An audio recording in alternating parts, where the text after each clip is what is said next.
بعض روایات آپ کے سامنے پیش ہوئی، مزید آپ اور سماعت فرمائیں۔ سفید لباس جو ہے یہ ہمارے آقا سرکار دو عالم صلی اللہ علیہ وسلم کو پسند ہے۔ حضرت سمرہ رضی اللہ تعالیٰ عنہ کہتے ہیں کہ سرکار مدینہ صلی اللہ علیہ وسلم نے ارشاد فرمایا، سفید کپڑے پہنا کرو کیونکہ یہ پاکیزہ اور صاف و شفاف ہوتے ہیں، اور اپنے مردوں کو سفید کپڑوں میں کفن دیا کرو۔ حضرت ابو درداء رضی اللہ تعالیٰ عنہ کا بیان ہے کہ تاجدار مدینہ صلی اللہ تعالیٰ علیہ وسلم نے ارشاد فرمایا، اللہ تبارک و تعالیٰ کی ملاقات کے لیے مسجدوں اور قبروں میں تمہارے لیے سب سے بہترین لباس سفید لباس ہے۔ عورتیں باریک لباس نہ پہنیں۔ حضرت عائشہ صدیقہ رضی اللہ تعالیٰ عنہا سے روایت ہے کہ اسماء رضی اللہ تعالیٰ عنہا باریک کپڑے پہن کر حضور صلی اللہ تعالیٰ علیہ وآلہ وسلم کے سامنے آئیں۔ آپ صلی اللہ علیہ وسلم نے منہ پھیر لیا اور فرمایا، اسماء، جب عورت بالغہ ہو جائے تو اس کے بدن کا کوئی حصہ نہ دکھائی دینا چاہیے سوا منہ اور ہتھیلیوں کے۔ حضرت حفصہ بنت عبد الرحمن اور حضرت عائشہ رضی اللہ تعالیٰ عنہ کے پاس باریک دوپٹہ اوڑھ کر آئیں۔ حضرت عائشہ نے ان کا دوپٹہ پھاڑ دیا اور موٹا دوپٹہ انہیں دے دیا۔ مذکورہ والا حدیث مبارکہ سے ہماری فیشن پرست بہنیں درس حاصل کریں کہ ہمارے پیارے سرکار صلی اللہ علیہ وآلہ وسلم نے باریک لباس پہننے کی سختی سے ممانعت فرمائی ہے، اور ہم مومنوں کی پیاری ماں حضرت عائشہ صدیقہ رضی اللہ تعالی عنہا نے تو باریک دوپٹہ ہی پھاڑ دیا، لیکن آج کل بدقسمتی سے ہمارے یہاں سیفون اور جارجٹ کے باریک دوپٹے بہت ہی رائج ہیں۔ انہیں سر پر اوڑھ کر غیر مرد کے سامنے آنا منع ہے، کیونکہ اس سے بالوں کی سیاہی چمکتی ہے، اور عورت کے بال بھی تو عورت یعنی چھپانے کی چیز ہے، نیز ایسا باریک دوپٹہ اوڑھ کر نماز بھی نہیں ہوگی۔ نماز میں اتنی موٹی چادر سے سر چھپانا فرض ہے کہ جس سے بالوں کی سیاہی نظر نہ ہو۔ اللہ تبارک و تعالی ہماری اسلامی بہنوں کو پردے کی توفیق عطا فرمائے، اور اسلامی بھائیوں کو بھی توفیق دے کہ وہ اپنی ازواج اور اپنی بہو بیٹیوں کو پردے کی پابندی کرائیں۔ سرکار صلی اللہ علیہ وآلہ وسلم نے سرخ لباس پہننے والے کے سلام کا جواب نہ دیا۔ حضرت عبداللہ ابن عمر رضی اللہ تعالیٰ عنہما سے روایت ہے کہ ایک شخص سرخ کپڑے پہنے ہوئے گزرے اور انہوں نے سرکار مدینہ صلی اللہ علیہ وسلم کو سلام کیا۔ سرکار مدینہ صلی اللہ علیہ وسلم نے سلام کا جواب نہیں دیا۔ حضرت عبداللہ بن عمر بن عاص سے روایت ہے، سرکار دو عالم صلی اللہ علیہ وسلم نے مجھ پر ایک قسم کا سرخ رنگ کے رنگے ہوئے 2 کپڑے دیکھے۔ مدنی تاجدار صلی اللہ علیہ وسلم نے ارشاد فرمایا، یہ کفار کے کپڑے ہیں، ان کو مت پہنا کرو۔ کرتا پہننا یہ سنت ہے۔ کرتا شریف سرکار مدینہ صلی اللہ علیہ وسلم کو بے حد پسند تھا، جیسا کہ سیدہ ام سلمہ رضی اللہ تعالیٰ عنہ نے فرمایا کہ سرکار مدینہ صلی اللہ علیہ وآلہ وسلم کو کرتے سے زیادہ کوئی لباس محبوب نہ تھا۔ چاند سے حسین مکمل سرخ لباس مرد نہیں پہن سکتا، اگر صرف سرخ دھاریاں بنی ہوئی ہوں تو پہن سکتا ہے، کیونکہ حضرت جابر بن سمرہ رضی اللہ تعالیٰ عنہ فرماتے ہیں، میں نے چاندنی رات میں دیکھا سرکار مدینہ صلی اللہ علیہ وآلہ وسلم سرخ حلہ پہنے ہوئے تھے، یعنی اس میں سرخ دھاریاں تھیں۔ میں کبھی سرکار مدینہ کو دیکھتا تو کبھی چاند کو۔ سرکار مدینہ صلی اللہ علیہ وسلم میرے نزدیک چاند سے زیادہ حسین تھے۔ آسماں کے چاند میں تو پھیکا پھیکا نور ہے، آ گیا وہ نور والا جس کا سارا نور ہے۔ چاند کی طرح ان کو ہم کہیں تو مجرم ہیں، کیونکہ ان کی چوکھٹ پر چاند خود سوالی ہے۔ سرکار مدینہ صلی اللہ علیہ وآلہ وسلم کے پیراہان اقدس کا دھوبن بغرض شفا پلایا جاتا تھا، چنانچہ حضرت سیدہ اسماء بنت ابی بکر رضی اللہ تعالی عنہما سے روایت ہے، انہوں نے ایک کسروانی جبہ نکالا جس کا گریبان دیباج کا تھا اور دونوں چاکوں میں دیباجوں کی گوٹ لگی ہوئی تھی، اور یہ کہا کہ سرکار مدینہ صلی اللہ علیہ وآلہ وسلم کا جبہ مبارک ہے جو حضرت عائشہ صدیقہ رضی اللہ تعالی عنہا کے پاس تھا۔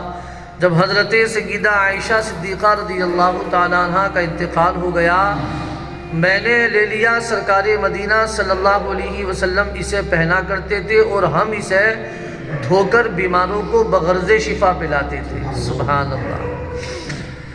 کرتے کی آستین کی لمبائی حضرت اسماء بنت یزید بن سکر انصاریہ رضی اللہ تعالیٰ عنہ فرماتی ہیں کہ سرکار مدینہ صلی اللہ علیہ وآلہ وسلم کے کرتے کی آستین کلائی تک تھی۔